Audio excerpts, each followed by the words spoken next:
شروع اللہ کا نام لے کر جو بڑا مہربان نہایت رحم والا ہے۔ اے نبی، مجاہد لوگ تم سے غنیمت کے مال کے بارے میں دریافت کرتے ہیں کہ کیا حکم ہے۔ کہہ دو کہ غنیمت اللہ اور اس کے رسول کا مال ہے، تو اللہ سے ڈرو اور آپس میں صلح رکھو، اور اگر ایمان رکھتے ہو تو اللہ اور اس کے رسول کے حکم پر چلو۔ مومن تو وہ ہیں کہ جب اللہ کا ذکر کیا جاتا ہے تو ان کے دل ڈر جاتے ہیں، اور جب انہیں اس کی آیتیں پڑھ کر سنائی جاتی ہیں تو ان کا ایمان اور بڑھ جاتا ہے، اور وہ اپنے پروردگار پر بھروسہ رکھتے ہیں، اور وہ جو نماز قائم کرتے ہیں اور جو مال ہم نے ان کو دیا ہے اس میں سے نیک کاموں میں خرچ کرتے ہیں، یہی سچے مومن ہیں،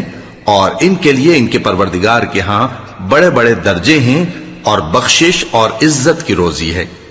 ان لوگوں کو اپنے گھروں سے اسی طرح نکلنا چاہیے تھا جس طرح تمہارے پروردگار نے تم کو تدبیر کے ساتھ اپنے گھر سے نکالا، اور اس وقت مومنوں کی ایک جماعت ناخوش تھی